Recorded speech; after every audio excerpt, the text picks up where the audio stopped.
بسم الله بسم الله إن الحمد لله نحمده ونستعينه ونستغفره ونعوذ بالله من شرور أنفسنا ومن سيئات أعمالنا من يهد الله فلا مضل له ومن يضلل فلا هادي له وأشهد أن لا إله إلا الله وحده لا شريك له وأشهد أن محمدا عبده ورسوله أما بعد فإن خير الكلام كلام الله وخير الهدي هدي محمد صلى الله عليه وسلم وشر الأمور محدثاتها وكل محدثة بدعة وكل بدعة ضلالة وكل ضلالة في النار السلام عليكم ورحمة الله وبركاته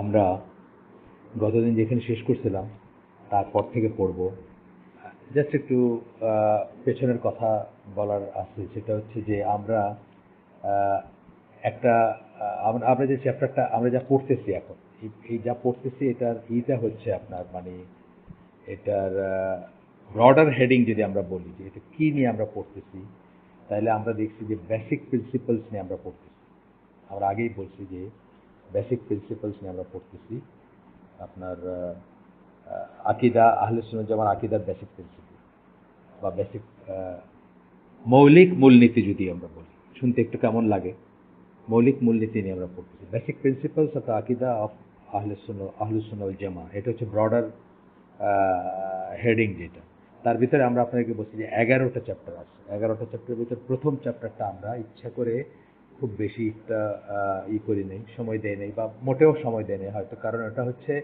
ইমানের স্তম্ভগুলো নিয়ে যে আলোচনাগুলো তৌহিদের ভাগগুলো নিয়ে আলোচনা যেটা আমরা এলসওয়্যার অন্য জিনিসে বা অন্য কিছুতে অনেকবার পড়ি বা পড়ে থাকি এই জন্য সেটাকে আমরা একটু পাশ কাটাই দেখি এবং ওইটাই অনেক বড় ছিল ওই চ্যাপ্টারটা তারপরে চ্যাপ্টারগুলো ছোটো ছোটো 2-3 পৃষ্ঠা করে চ্যাপ্টারগুলো তো সেকেন্ড চ্যাপ্টার থেকে নিয়ে অনওয়ার্ড আমরা পড়তেছি এবং এখন আমরা আসি আপনার সেই হিসাবে শেষ চ্যাপ্টারের আগের চ্যাপ্টার 10 নম্বর চ্যাপ্টারে আছি আমরা 11টা চ্যাপ্টার আছে এরপরে আরেকটা চ্যাপ্টার আছে তারপরে আমাদের এই আলোচনা মানে যে লাইন ধরে আমরা আলোচনা করতেছি এটা শেষ হয়ে যাবে তো এখানে যে চ্যাপ্টারগুলো আমরা পড়ছি অলরেডি জাস্ট একটা রিভিউ করার জন্য যাতে আপনারা যারা পরে জয়েন করছেন অথবা যারা আসেনও সাথে তারাও যেন মনে করতে পারেন যে আমরা কী কী নিয়ে পড়ছি প্রথম এই 11টা চ্যাপ্টারের ভিতরে প্রথমটা বাদ দিয়ে সেকেন্ড চ্যাপ্টার থেকে আমরা যেটা পড়ছি সেটা হচ্ছে ডেফিনেশন অফ ইমান পড়ছি আমরা অ্যাকর্ডিং টু আহলে সুন্নাত ওয়াল জামা তারপরে আমরা পড়ছি অ্যাটিটিউড অফ আহলে সুন্নাত ওয়াল জামা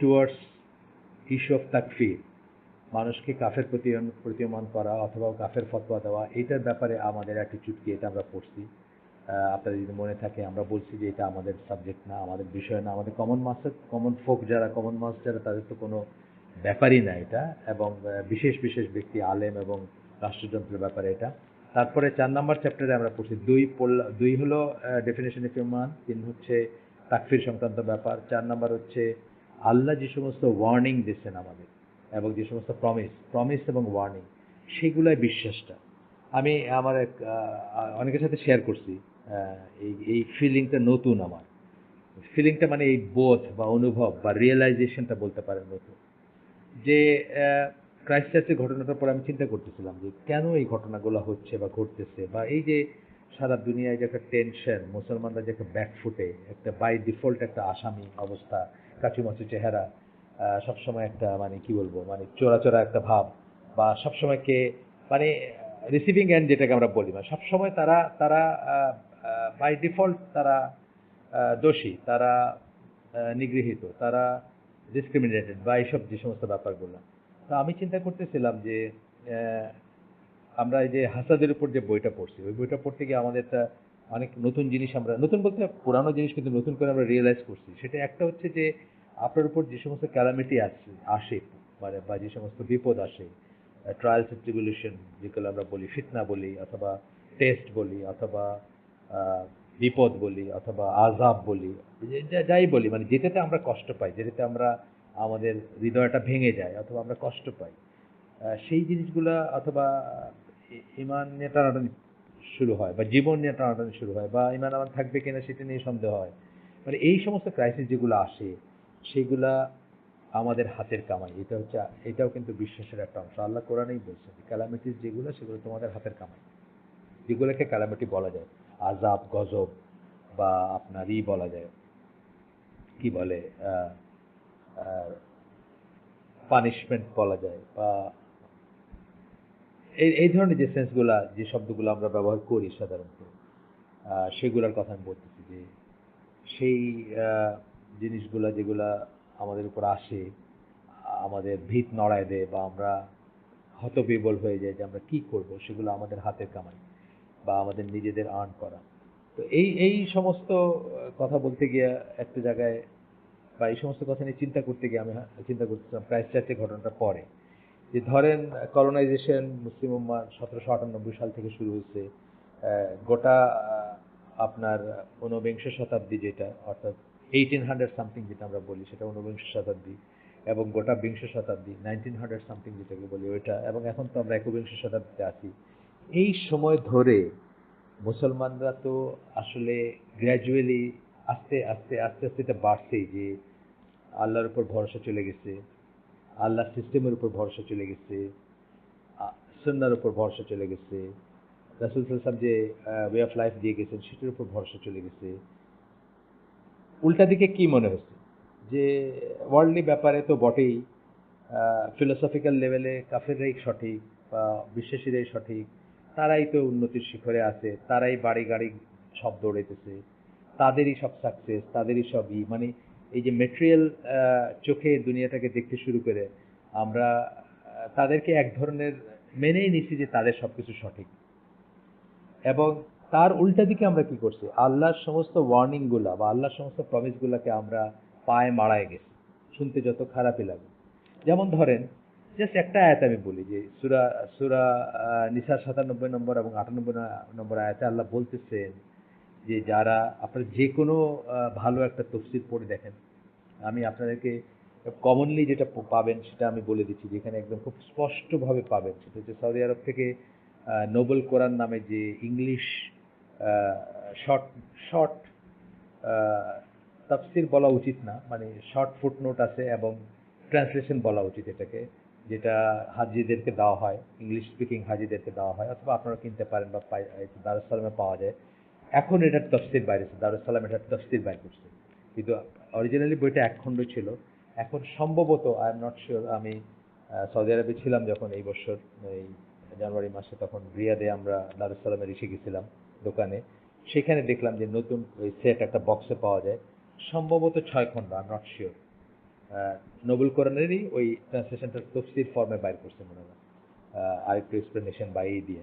কিন্তু এক খণ্ডে যেটা, সেটাতেও আমি বলতেছি যে সেটা যদি আপনি থাকে বাসায়, বা আপনি যদি কালেক্ট করতে পারেন, আপনি দেখবেন সূরা নিসার 97-98 নম্বর আয়াতে আল্লাহ কি বলতেছেন, যে যাদেরকে নিজের উপর জুলুমরত অবস্থায় মৃত্যুর ফেরেশতারা জান কবজ করতে আসবেন, তাদেরকে জিজ্ঞেস করবেন যে তোমাদের এই দুরবস্থা কেন, অর্থাৎ তোমরা কেন কাফেরের দেশে আসো, কাফেরদের মাঝখানে, মুশরিকদের মাঝখানে কেন আসো?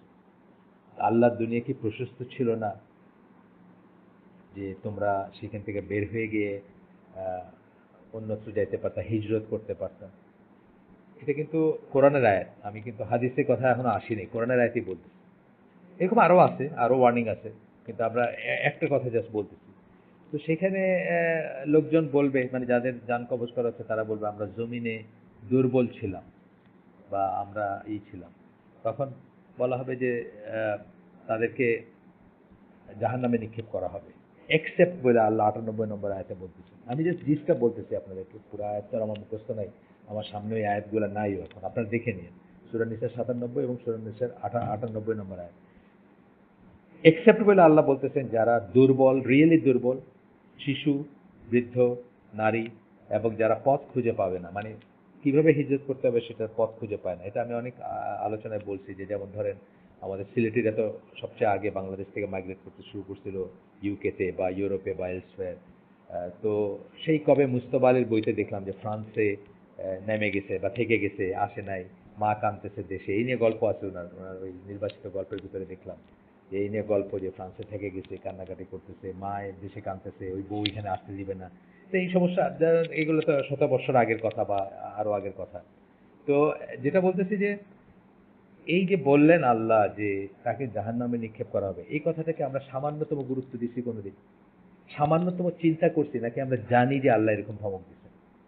সো আল্লাহর আল্লাহর ওয়াদা যেগুলো আছে, সুসংবাদ যেগুলো আছে, আল্লাহ যেখানে বলছেন যে জান্নাতে এই দিবেন বা ওইরকম দিবেন বা এরকম উচ্চ আসনে বসাবেন কাউকে, বা যা যা বলছেন আল্লাহ, যত প্রমিস আল্লাহর এবং রসুলের আছে এবং যত ওয়ার্নিং আছে, মানে যত ধমক আছে বা ইয়ে আছে, এগুলোকে আক্ষরিক অর্থে আহলে সুন্নাত ওয়াল জামাত বিশ্বাস করে বা আক্ষরিক অর্থে এগুলোকে মর্যাদা দেয়, বিশ্বাস করে, গুরুত্ব দেয়। এটা আমরা দেখেন আমাদের জেনারেল মুসলিমদের কথা বলতেছি, এই যে মরে যেতেছি আমরা ভূমধ্য সাগরে ডুইবা, আমরা আসলে আল্লাহর এই সমস্ত ওয়ার্নিংগুলোকে কোনোদিন চিন্তা করছি? কোনোদিন কি আমাদের ধর্তব্যের ভিতর আসে? ধর্তব্যের ভিতর তো আসে না। আমরা এগুলা পায়ে মারায় যা ইচ্ছা তাই করে বেড়াই। এটার ব্যাপারে শুধু বলতেছি না, এই যে আপনার whoever imitates the people is one of the, আপনি দেখেন সমস্ত মুসলিম দুনিয়া এখন মানে ইমিটেটিং অফ দ্য কুফফার, যেটাকে আমরা বলি, মানে কাফেরের মতো কেমনি করে হওয়া যায় চলনে বলনে, শিক্ষায় দীক্ষায়, কাপড়ে চোপড়ে, জীবনে, দাম্পত্য জীবনে, লাইফস্টাইলে, ঘরে, মানে নেম এনিথিং, যে কোনো ফিল্ড বলেন, আমরা তো তাদের মতো হওয়ার জন্য হয়ে গেছে। অথচ এটা খুব গর্হিত একটা জিনিস ধরা হইতো, বা আল্লাহ রাসূল বলছেন যে মানে যারা তাদেরকে ইমিটেট, বা আল্লাহ বলছেন, যারা কোরআনে বলছেন যারা ইহুদি এবং খ্রিস্টানদের আহ, কে সাথে আউলিয়া হিসাবে নিবে, তাদেরকে পছন্দ করবে, কত আয়াত আছে। আমাদের কাছে এই ওয়ার্নিং গুলোর কোনো মানে নাই, আর সেটারই মূল্য পরিশোধ করতেছি আমরা, ক্রাইস্ট চার্চে হোক অথবা এলসওয়্যার, যেখানে যেখানে আমরা পদদলিত, নিগৃহীত, ঘৃণিত, ডিসক্রিমিনেটেড, সেখানে কিন্তু আমরা সেটারই প্রাইস পে করতেছি। এই যাই হোক, এরপরের চ্যাপ্টারটা ছিল 4 নম্বর চ্যাপ্টার। আমার অনেক কথা বলে ফেললাম সাইড লাইনে। 4 নম্বর চ্যাপ্টারটা ছিল believe in the text which contains promises and warning, যেগুলাতে মানে প্রমিস মানে আপনাকে একটা কিছু ওয়াদা করা হচ্ছে যে এটা দেওয়া হবে আপনাকে, অথবা ওয়ার্নিং, ধমক দেওয়া হচ্ছে যে আপনার এই শাস্তি রয়েছে। আমরা তো দুইটার কোনোটাতেই আসলে বিশ্বাস করি না সেইভাবে যেভাবে করা উচিত। 5 নম্বর হচ্ছে ফ্রেন্ডশিপ অ্যান্ড এনিমিটি, কায় আপনার বন্ধু হবে, কে আপনার শত্রু হবে, সেটা নিয়ে আমরা ডিটেলস আলাপ করছি এটা আগে। 6 নম্বর চ্যাপ্টার ছিল কার্রামানিয়া, আউলিয়া যারা, আউলিয়া মানে ওয়ালির প্লুরাল আউলিয়া, আল্লাহর আউলিয়া যারা, অর্থাৎ আল্লাহর যারা ফ্রেন্ড, আল্লাহর যারা নিকটবর্তী, যারা, যাদেরকে আল্লাহ পছন্দ করেন, তাদের যে কাররামা, যেটা অর্থাৎ তাদেরকে যে বিশেষভাবে সম্মানিত করা হয়েছে, কিছু সরি কিছু সুপার ন্যাচারাল ফিট অথবা সুপার ন্যাচারাল মানে কর্মকাণ্ডে তাদেরকে সম্মানিত করা হয়েছে, যেটা সবাইকে দেওয়া হয় নাই, তাদেরকে বিশেষই দেওয়া হয়েছে। আমি উদাহরণস্বরূপ বলছিলাম ওমর রাদিয়াল্লাহু আনহুর কথা, যে ওমর রাদিয়াল্লাহু আনহু শত শত মাইল দূরে তার জেনারেলদেরকে ফ্রন্টিয়ারে, যুদ্ধের মাঠে ডিরেকশন দিচ্ছেন, এইখান থেকে, মদিনা থেকে, ক্যাপিটাল থেকে। এই যে দিলেন ডিরেকশন, এটা একটা বিশেষ গুণ। এটা উনি অ্যাচিভ মানে চেষ্টা করে অ্যাচিভ করেন নাই, আল্লাহ তাকে দয়া করছেন, দিচ্ছেন এবং তাকে সম্মানিত করছেন। এবং এটা ওনার ইচ্ছা স্বাধীন না, কখন হবে কখন হবে না সেটাও আল্লাহর ইচ্ছা স্বাধীন বা আল্লাহর হাতে রয়েছে। বাট এটা একটা সম্মানিত করছেন এটার মাধ্যমে। এইভাবে আল্লাহ আরো অনেককে করে থাকেন, সেটাকে আমরা কাররামা, এবং কাররামা আমরা বিশ্বাস করি। বাট কাররামা সম্বন্ধে যে ভুল জিনিসগুলো আছে বা বিদাতি কিছু চিন্তা ভাবনা আছে, বা জাদুঘর অথবা জাদুটনা করে জিন দিয়ে ভেলকিবাজি দেখায়, সেগুলো কাররামা মনে যেন না করি, সেই সমস্ত বিষয় নিয়ে আমরা আলাপ করছি। তারপরটা ছিল যে 7 নম্বর চ্যাপ্টার ছিল যে কিভাবে আমরা রুলিং ডেরাইভ করব, ফতোয়া বা ফিক কিভাবে ডেরাইভ করব, কি কোন কোন জিনিসকে আমরা মনে করি যে সেগুলা দলিল বা সেগুলাই, সেটা নিয়ে কথা বলছি। এবং এই প্রত্যেকটি জিনিসকে কেন্দ্র করে কিন্তু মুসলিম উম্মাহ বহু ভাগে বিভক্ত হয়েছে। এবং আপনারা রাসূলের সহিহ হাদিস অনুযায়ী জানেন যে তাদের ভিতরে কেবল একটি পথ বা একটি ভাগই সঠিক, বাকিগুলো সব জাহান্নামী বলছেন রাসূল সাল্লাল্লাহু আলাইহি ওয়াসাল্লাম। সুতরাং এটা খুব ভয়ঙ্কর একটা সংবাদ বা দুঃসংবাদ, এবং সেই জন্যই এগুলাই জানার ইম্পর্টেন্সটা এত বেশি, যে আমরা যেন ঠিকদের উপর থাকার চেষ্টা করি। 8 নম্বরটা ছিল যে মুসলিম লিডার যারা, তাদেরকে মানার ব্যাপারে আমাদের যে বাধ্যবাধকতা আছে সেটা। 9 নম্বরটা হচ্ছে আহলুল বাইত বা রাসূলের ঘরের মানুষ যারা, তারা কারা, তাদের সম্বন্ধে সঠিক আইডিয়া থাকা দরকার আমাদের। খলিফা যারা ছিলেন তাদেরকে কতটুকু সম্মান করব আমরা বা সেটার ব্যাপার ছিল। এবং সাহাবীদের ব্যাপার ছিল, যে সাহাবীরা আমাদের কাছে তাদের পজিশনটা কি।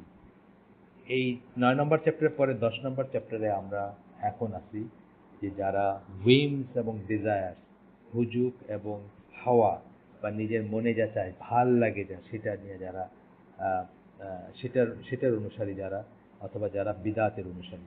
বিদাত নিয়ে আমরা একটু বেশি সময় ব্যয় করছি বা করবো আরো। আমি ভাবতেছি যে এই চ্যাপ্টারটা শেষ করে আরেকটা চ্যাপ্টারে যাওয়ার আগে বিদাত নিয়ে আমরা একটু বিস্তারিত আলোচনা করব, কারণ বিদাত হচ্ছে একটা কি বলবো, খুব ভয়ঙ্কর জিনিস এই জন্য যে বিদাতটি যখন আপনি বিদাতে থাকবেন, আমরা সবাই কখনো ছিলাম হয়তো, বা আছি, বা থাকতে পারি এখনো।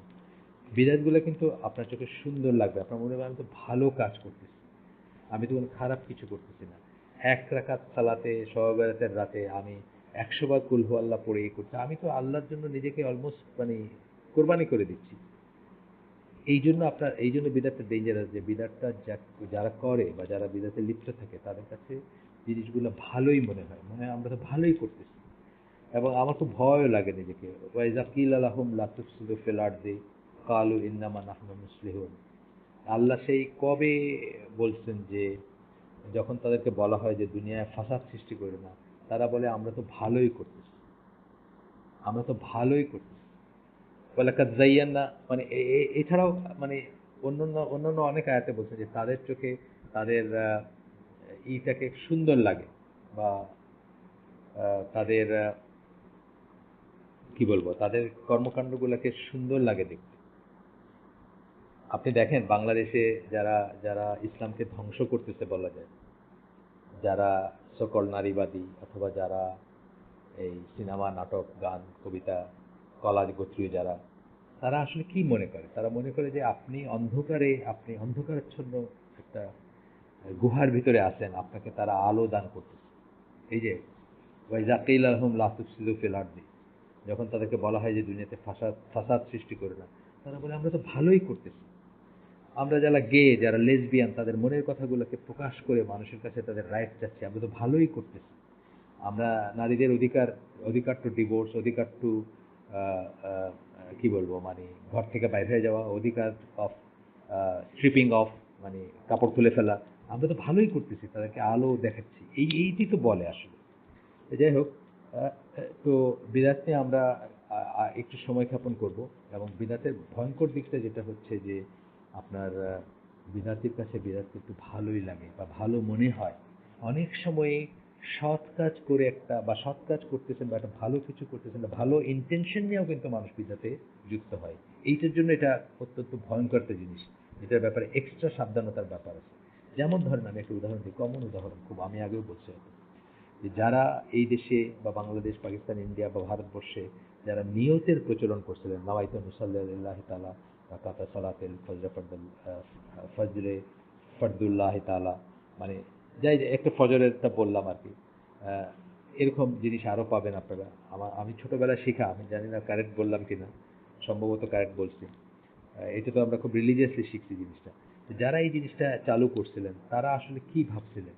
তারা ভাবছিলেন যে আমরা আজামি, আমরা নন আরব, আমরা তো আরবি জানি না, বা আমরা দিনে নতুন, নমশূদ্র থেকে আমরা মুসলমান হয়েছি ইন্ডিয়াতে বা বাংলাদেশে।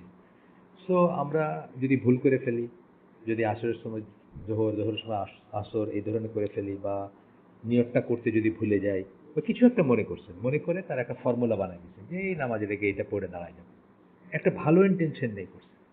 কিন্তু প্রকারান্তরে কি হয়েছে দেখেন, এই নিয়তের জন্য মানুষের দেখবেন জামাত ছুটে যেত, ওয়াক চলে যেত। একবার নিয়ত পড়তেছে, পড়ে মনে করতেছে একটা শব্দ ভুল পড়ছে, আবার সেটাকে শুরু থেকে পড়তেছে। এটা তো গেল একটা সাইড। যাই হোক, আরেকটা জিনিস কি, যেটা মনে করার যে ব্যাপারটা, যেটা সুন্নাহ, সেটা তো চলেই গেছে। মনে করার কোনো ব্যাপারই নেই এখন, এখন পড়ার ব্যাপার, নিয়ত পড়া, এখন নিয়ত করা না, নিয়ত মানে ইন্টেনশন ভিতরে আনা না, সেটা হচ্ছে এখন পড়াতে চলে আসছে। তো এই যে এভাবেই দেখবেন যে আরো, আমি আপনাদেরকে বলছি যে সিলেটে একদিন একটা হালাকাতে একজন কওমি মাদ্রাসার শিক্ষিত লোক, উনি এখন আর মাদ্রাসা লাইনে নাই, বাট শিক্ষা দীক্ষা ওইসবেই অনেক অনেক পড়াশোনা করছেন। যাই হোক, তো উনি আমাদের একসময় 40-এ 4 দিনের কথা হচ্ছে, একসময় বলতেছে যে এগুলো আমরাও জানি, মানে 40 আর 4 দিন যে ইসলামে নাই সেটা উনিও জানেন, এটা আমার বললেন আর কি।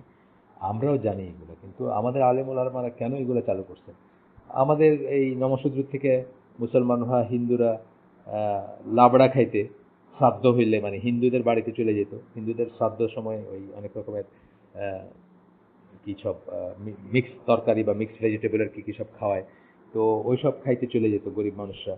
সো আমরা বিকল্প একটা সিস্টেম বাইর করলাম যে আমাদের যদি 4 দিনের একটা আয়োজন করি আমরা মৃত্যুর পরে 4 দিনের দিন যেটাকে চেহলাম বলে বোধ না কি বলে, মানে চেহলামই তো বলে বোধ। আচ্ছা যাই হোক, তো কুলখানি বলে একটা চেহলাম বলে, এটা এটা বোধহয় কুলখানি বলে নাকি, আমি শিওর না এখন আর, সেটা খবর না রাখতে রাখতে 4 দিনের কথাই বললাম আর কি। 4 দিনের দিন যেটা হয়, তো সেটা হলো আপনার আহ, সেটা উনি আমাকে বলতেছেন যে আমরা এটা, আমাদের আলেমরা এটাই করলেন যে অন্তত তারা তো হিন্দুর বাড়িতে যাবে না, মুসলমানের বাড়িতে খাইতে আসবে। আর 40-এর একটা সিস্টেম করলাম যাতে একটা বড় করে গ্রামের মানুষে খাইলো বা এই খাইলো। এই তো ভালো কাজ, মানুষের খাওয়ানো ভালো কাজ না? তো এইভাবে বলতেছি যে সকল বিদাতি কিন্তু আহ, বা অনেক বিদাতি, সকল বিদাত না হোক, অনেক বিদাতি যারা চালু করেন তারা হয়তো একটা ভালো ইন্টেনশন নিয়ে করে। যেমন মিলাদুন্নবীর কথা আমি কতদিন বললাম যে তাদের মনে এটা আসছে যে ঈসা আলাইহিস সালাম যদি এত সম্মান পাইতে পারেন, সারা দুনিয়ায় ক্রিসমাস ট্রি সাজানো হয়, লাইটিং হয়, কত কিছু হয় তার জন্মদিনে, আমাদের নবী তো তার চেয়েও শ্রেয় বা তার চেয়েও নবীদের যেহেতু সৈয়দুল মুরসালিন, তো উনি তো তার চেয়েও উপরে তার স্থান। সৈয়দুল মুরসালিন আমাদের নবী, উনি তো নবীদের সর্দার ধরেন, বা আমরা জানি তার মর্যাদা সবচেয়ে। সো ওনার তো আরো বেশি সম্মান প্রাপ্ত। অ্যাপারেন্টলি শুনতে কত সুন্দর লাগে জিনিসটা। সত্যি কথা, তো নবীকে আমরা আমাদের কাছে কি ডিমান্ড করা হয় যে আমাদের নিজেদের চেয়ে বেশি ভালোবাসো আল্লাহকে এবং নবীকে, রাসূলকে, আমাদের রাসূলকে। সো এটা তো শুনতে কত ভাল লাগে যে দেখেন ওরা এরকম করতে পারলে আমরা কেন আরো সম্মানিত করতে পারবো না। এই যে লজিকটা কত সুন্দর লাগে শুনতে, কিন্তু আসলে এটা বেদাত। কারণ এই জন্যই বেদাত সম্বন্ধে আমাদের বেশি বেশি কেয়ারফুল হওয়া দরকার। আসেন আমরা মেইন টেক্সটে যাই এখন। Ahle Sunnat Jamaat believe that there are 4 main roots of বেদাত। 4টা উৎস বিদাতের আহলে সুন্নাত জামাত বিশ্বাস করে। 4টা মেইন উৎস, মেইন বললেন কেন, আর অনেক শাখা প্রশাখা আছে সেই জন্য। The Rafidis, the Khawarij, the Qadariyya and the Murjiah. 4টা মনে রাখবেন, এটা খুব সিম্পল মনে রাখা। রাফিদি কারা? শিয়া যাদের, রিজেক্টরস, শিয়াদেরকে রাফিদি বলা হয়। রাফিদি হচ্ছে পরিভাষাগত একটাই আরবিক শব্দ। খাওয়ারিজদের সম্বন্ধে আমরা পড়ছি, যারা কথায় কথায় মানুষকে কাফের জ্ঞান করে, এবং মানে আরো অনেক আপনারা জানেন, আমরা পড়ছি বা পরে আরেকবার আমরা হয়তো কখনো এটা আলাদা করে পড়বো। এটা সম্বন্ধে জানাটা খুব দরকার, কারণ এখন এরা হচ্ছে সমকালীন অনেক ফিতনা আছে আহ, এদের আর কি, যারা কথায় কথায় মানুষকে কাফের মনে করে, মানুষকে হত্যা করে, মানুষকে এই করে। যাই হোক, তারপর কাদেরিয়া বলতেছে যারা কদরকে অস্বীকার করে, যারা মনে করে যে আজকে যে আমি আপনাদের সাথে কথা বলতেছি, এই যে আহ, এটা আমি বলতে শুরু করার পরে আল্লাহ জানছেন যে আমি কথা বলবো, তার আগে আল্লাহর এই জ্ঞান ছিল না, নজবিল্লাহ।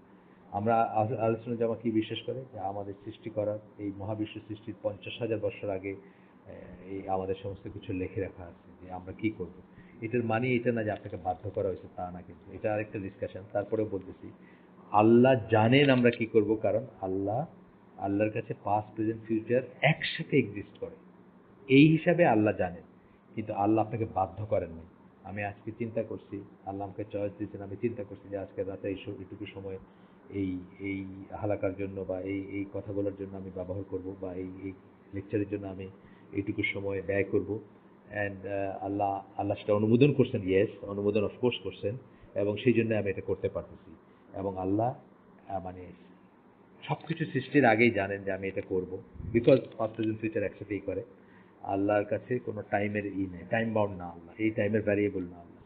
সুতরাং আল্লাহ সবসময় জানেন, বা আল্লাহ সবকিছু জানেন এবং সবসময় জানেন। আমাকে জানেন, আমার কাজগুলা, আমার সৃষ্টিকর্তা আল্লাহ, আমার কাজগুলোর সৃষ্টিকর্তা আল্লাহ, আমার ইচ্ছার সৃষ্টিকর্তা আল্লাহ, আমার অন্তরের সৃষ্টিকর্তা আল্লাহ। সুতরাং সবকিছুর সৃষ্টিকর্তা আল্লাহ, এবং সবকিছু সৃষ্টির আগের থেকেই তিনি সৃষ্টিকর্তা, এবং সবকিছু সৃষ্টির আগের থেকেই উনি জানেন যে, আল্লাহ জানেন, উনি জানেন যে আমরা এই কাজটা করব বা করতে যাচ্ছি।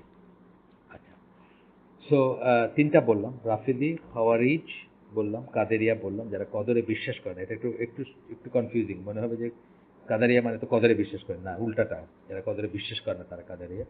আর যারা কদরে বেশি বিশ্বাস করে, মানে আল্লাহ যেটুকু বলছেন তার চেয়ে বাইরে গিয়ে বিশ্বাস করে, অর্থাৎ আমার কোনো চয়েসই নাই, যারা মনে করে, তাদেরকে আমরা বলি জাবরিয়া বলি। এটাকে আর একটা সেক্ট, ইকুয়ালি ব্যাড সেটাও। যাই হোক, আরেকটা কি হলো মরজিয়া বললেন। মরজিয়া হচ্ছে যে আপনি একবার লা ইলাহা ইল্লাল্লাহ বলছেন বা আশহাদু আল্লা ইলাহা ইল্লাল্লাহ ওয়া আশহাদু আন্না মুহাম্মাদান আবদুহু ওয়া রাসূলুহু বলছেন, আর আপনার জীবনে কোনো চিন্তা নাই, আপনি আপনার ঈমান যাওয়ার কোনো স্কোপ নাই। এটা নাউজুবিল্লাহ, এটাও একটা ভুল সেক্ট।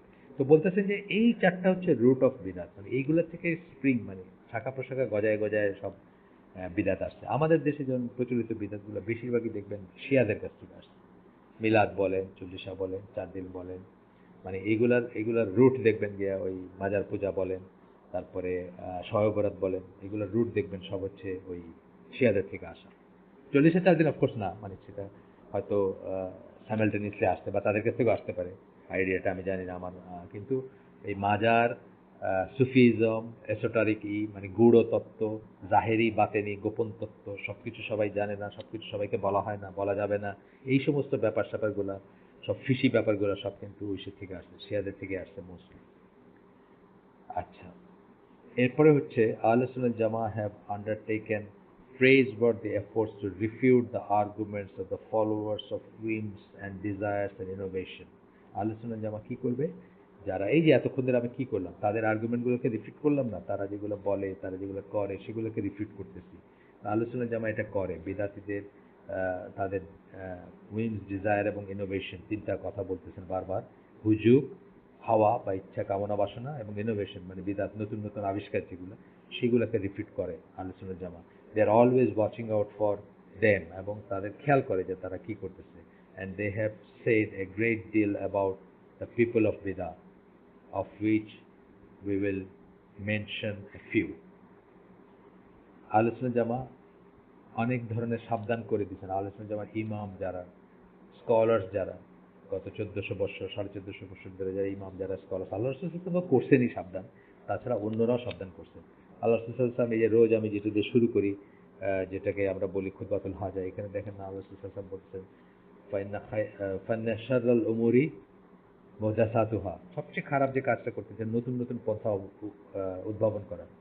কুল্লা মুহদাসাতিন বিদআহ, সকল নতুন পন্থা হচ্ছে বিদআত বা পথ হচ্ছে বিদআত। কুল্লা বিদআতিন দালালা, সকল বিদআত হচ্ছে পথভ্রষ্টতা, দলালা।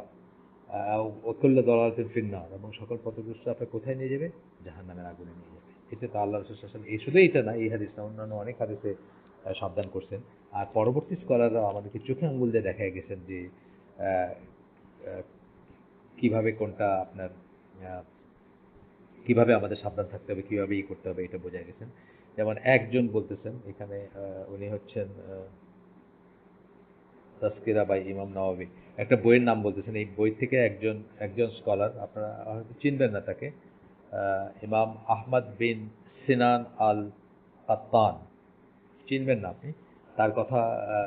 আমি আমি নামটা খুব কমন না, সেই জন্য বললাম যে চিনবেন না। উনি বলতেছেন, ওনার একটা উদ্ধৃতি আছে, এখানে আমরা কিছু উদ্ধৃতি পড়ব। There is no innovator in this world who does not hate the people of হাদিস। এই পৃথিবীতে কোনো বিদাতি নাই যে হাদিসের লোককে ঘৃণা না করে। যারা হাদিস মানে এবং হাদিস থেকে দলিল নেয়, রাসূল সাল্লাল্লাহু আলাইহি ওয়াসাল্লাম ছাড়া আর কাউকে অন্ধ অনুকরণ করা সঠিক নয় বলে মনে করে, তাদেরকে ঘৃণা করে না, এমন কোনো বেদাতি পাওয়া যাবে না। কারণ বেদাতি অসুবিধাটা হচ্ছে ওইখানে। আপনি যখন বললেন যে একজন হাদিসের লোক কি বলবে, যে আপনি যে বলতেছেন নামাজের নিয়ত পড়তে হবে না, হয়তো নুসাল্লাহ, তাহলে আমাকে দলিল দেখান। দলিল যখন দেখাতে পারবে না, তখনই কিন্তু সে আহ, ঘৃণা করতে শুরু করবে হাদিসের লোককে। আচ্ছা, তারপরে বলতেছেন পিপল অফ হাদিস, মানে যারা হাদিস মানে, যারা হাদিস নিয়ে চর্চা করে। জেনেরিক ভাবে আহলুল হাদিস, বা আমাদের দেশের আহলে হাদিসের কথা আমি বলতেছি না এখানে, জেনেরিক ভাবে আহলুল হাদিস মানে হাদিস, হাদিস থেকে দলিল নিবে সকল সকল ইমামরা, আমাদের যাদেরকে আমরা ইমাম মানি, সকল ইমাম আবু হানিফা, ইমাম মালিক, ইমাম শাফি, ইমাম আহমদ বিন হাম্বল সহ আরো যত বড় বড় স্কলার আছেন, প্রত্যেকের কথা একটা জিনিস পাবেন, যে আমার কথার বিরুদ্ধে বা বিপরীতে যদি কোনো হাদিস পাওয়া যায়, সেটাই সত্য, আমার কথাটা মানে আমার কথাটা ম্যাটার করে না, ছুঁড়ে ফেলে দাও, এরকম কথা বলছেন ইমামরা। আচ্ছা, তারপরে বলতেছেন কি, and when a man follows innovation he will no longer have any interest in হাদিস। যখন একজন মানুষ, দুইটা কথা বলেন, কিন্তু সে ঘৃণা করবে, আর যখন সে বিদাত করতে শুরু করবে, তার হাদিস নিয়ে সে আর ইন্টারেস্টেড না, বুঝছেন না, সে আর হাদিস নিয়ে ইন্টারেস্টেড না। আমি আপনাদের বলছি না যে আমি একটা একটা গ্রুপের একজন লিডারের সাথে বসছিলাম। সে আমাকে বলতেছিল যে ফেইথের স্টেটমেন্ট হচ্ছে রাব্বুন আল্লাহ, অর্থাৎ আপনি ঈমান আনবেন যে কালিমা যেটা শাহাদা যেটা মুসলমান হবেন কি বলে রাব্বুন আল্লাহ বলে। তা আমি তাকে বললাম যে অন্তত 50টা হাদিস পাওয়া যাবে যেখানে আল্লাহ রাসূল সাল্লাল্লাহু আলাইহি ওয়াসাল্লামের কাছে কেউ মুসলিম হতে আসতেন এবং উনি বলছেন যে বলো লা ইলাহা ইল্লাল্লাহ। তাইলে আপনি এই যে রব্বুন আল্লাহ বললেন এটা কেমন হলো? সে আমারে বলতেছে যে হাদিস কে কখন লিখছে, কোথায় লিখছে, কি শুনছে, কি লিখছে, চিন্তা করেন তার লাইনটা। মানে টেকনিক্যালি কিন্তু সে, আমি তাকে ব্র্যান্ড করতেছি না, কিন্তু যে হাদিস মানে না টেকনিক্যালি বা যে বলবে যে সুন্নাহ মানে না সেটা জিন্দিক, আপনাদেরকে বলছি জিন্দিক মানে সে হচ্ছে কাফেরের চেয়েও নিকৃষ্ট আর কি। সে ইসলামকে ধ্বংস করতে চায় আসলে। আচ্ছা, গেল এটা। এরপরে একটা উদ্ধৃতি পড়ে না আজকে আর থাক, আমরা অনেক ডিসকাশন করছি আসলে। মানে কয় পেজ পড়লাম, কতটুকু কি হলো সেটা হচ্ছে বড় কথা। জীবনে কতটুকু চেঞ্জ আসলো বা কতটুকু ধারণ করতে পারলাম সেটা বেশি ইম্পর্টেন্ট। আজকের জন্য তাহলে আমরা শেষ করে দিই এখানে। সুবহানাকা আল্লাহুম্মা ওয়া বিহামদিকা আশহাদু আল্লা ইলাহা ইল্লা আনতা আস্তাগফিরুকা ওয়া আতুবু ইলাইক। আমরা যা শুনলাম তার ভিতরে ভালো কিছু শুনে থাকলে সমস্ত প্রশংসা আল্লাহর, এবং খারাপ কিছু শুনে থাকলে সমস্ত ব্যর্থতা আমার। আমরা এই যে দিনের পর দিন শুনতেছি, ইনশাল্লাহ আমাদের জীবনে তো চেঞ্জ আসতেছে, আসে না? আসা তো উচিত। একটা করে যদি আমরা ভালো কাজ শুরু করি শুনে, একটা খারাপ জিনিস যদি ছাড়ি, তাহলে কিন্তু আমাদের অনেক প্রোগ্রেস হওয়ার কথা। আর তা না হলে আপনাদেরও সময়টা ওয়েস্টেজ, আমারও সময়টা ওয়েস্টেজ। আল্লাহ আমাদেরকে মাফ করুন, আল্লাহ আমাদেরকে সঠিক দিন বোঝার তৌফিক দেন। আসসালামু আলাইকুম রহমতুল্লাহি ওয়া বারাকাতুহু।